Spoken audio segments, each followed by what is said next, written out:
World Water Forum ke-10 yang berlangsung dari tanggal 18 sampai dengan 25 Mei 2024 di Bali telah menyepakati pelaksanaan 113 proyek strategis bernilai 9,4 miliar dolar Amerika Serikat atau setara dengan 150 triliun rupiah berkenaan dengan penanganan masalah air dan sanitasi. Menteri PUPR Basuki Hadi Mulyono mengatakan proyek-proyek ini merupakan daftar proyek yang potensial melalui pembiayaan bersama di luar anggaran pemerintah. Tujuan utama dari proyek tersebut menyangkut penyediaan air bagi masyarakat hingga pengelolaan limbah domestik. Salah satu proyek yang diincar misalnya untuk pemenuhan penyediaan air minum bagi 3 juta rumah tangga, serta pengolahan air limbah domestik untuk 300.000 rumah tangga. Selain deklarasi Menteri, salah satu yang menjadi capaian pada forum ini adalah berhasilnya Indonesia menyusun daftar proyek terkait air yang menjadi andalan dari berbagai negara. Sebanyak 113 proyek senilai 9,4 miliar dolar. Antara lain proyek percepatan penyediaan air minum bagi 3 juta rumah tangga dan proyek pengolahan air limbah domestik bagi 300.000 rumah tangga. Berbagai proyek ini akan sangat bermanfaat bagi masyarakat di berbagai negara. Di kesempatan yang sama, Deputi Bidang Sarana dan Prasarana Ervan Maksum memaparkan 113 proyek tersebut terdiri dari pilot project, bilateral hingga multilateral. Adapun proyek-proyeknya untuk yang di Indonesia, yang paling besar memang dari sisi sanitasi air minum, salah satunya Inpres, tadi sudah disampaikan, terus ada PAMSIMAS juga, dan ada banyak bantuan dari seperti lembaga donor untuk di Palembang, untuk di Makassar, dan lain-lain Jabodetabek. Untuk mengenai yang lain-lain seperti halnya banjir juga ada, coastal, yang ada di sini ada di list, ada semua.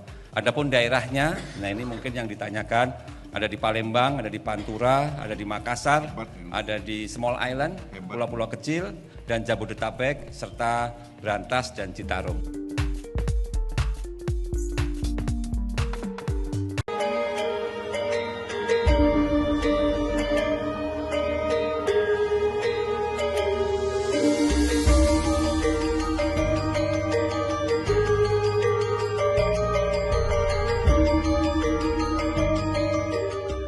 Respons tadi ya bahwa ada laporan yang seperti kita tahu, laporan perkembangan kondisi air dunia 2024 dengan fakta-fakta tadi, dan kita tahu bahwa sebagian problem itu memang bisa mencari solusi teknis, ya membangun infrastruktur yang bisa diakses dan seterusnya.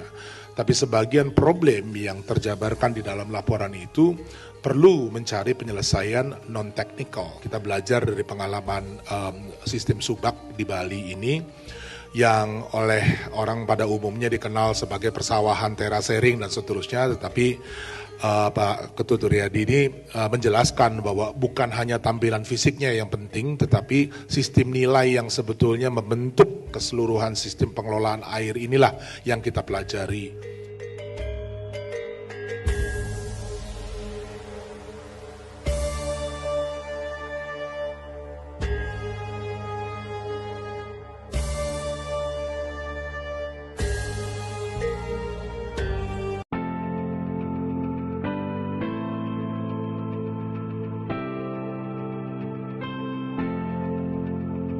Menteri Pariwisata dan Ekonomi Kreatif Sandiaga Salahuddin Uno usai mengikuti press conference World Water Forum ke-10 di BNDCC Bali menyebutkan pemerintah akan segera menyusun regulasi terkait dengan penerapan family office di Bali.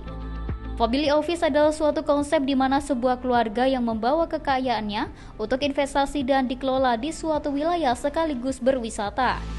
Adanya pencetusan akan adanya penerapan family office di Bali ini dimulai dari Menteri Koordinator Bidang Kemaritiman dan Investasi Luhut Binsar Panjaitan usai mengikuti upacara Segara Kerti yang mengawali pelaksanaan event World Water Forum ke-10 di Denpasar menyampaikan idenya kepada para delegasi terkait dengan family office sebagai peluang ekonomi biru yang akan diterapkan di Bali.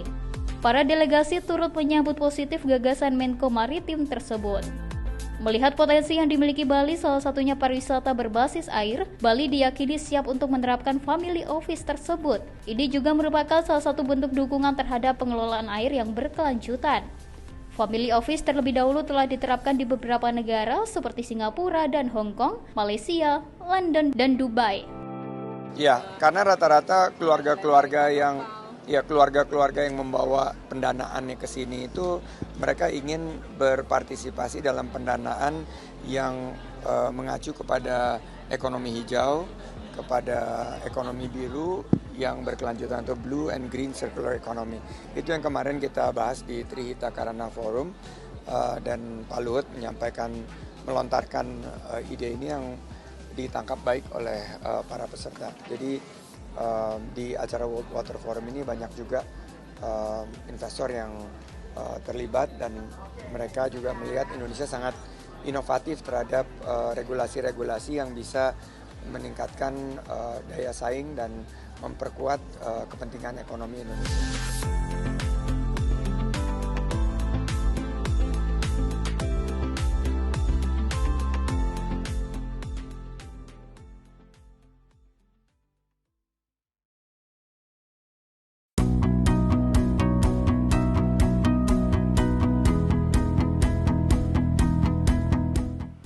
Bali 21 Mei 2024. Di bawah kekuatan Indonesia, Forum Air Sedunia ke-10 WWF 10 telah mengesahkan deklarasi menteri sebagai hasil konkret diplomasi victory bagi Indonesia. Deklarasi disahkan di akhir pertemuan tingkat menteri WWF 10 yang dihadiri oleh 106 negara dari 27 organisasi internasional. Yaitu pertama, pendirian Center of Excellence untuk ketahanan air dan iklim guna mengembangkan kapasitas, knowledge sharing, dan pemanfaatan fasilitas yang unggul. Sebagai negara kepulauan, Indonesia wajib berada di garda depan untuk mendorong inovasi dalam pengelolaan air dan sanitasi. Kedua, mengangkat isu pengelolaan sumber daya air secara terpadu dan pada pulau-pulau kecil. Meskipun dikelilingi perairan yang luas, Indonesia tetap memerlukan sistem kelola yang baik untuk mengatasi tantangan kualitas dan ketersediaan air bersih. Dan yang ketiga, pengusulan Hari Danau Sedunia atau World Lake Day.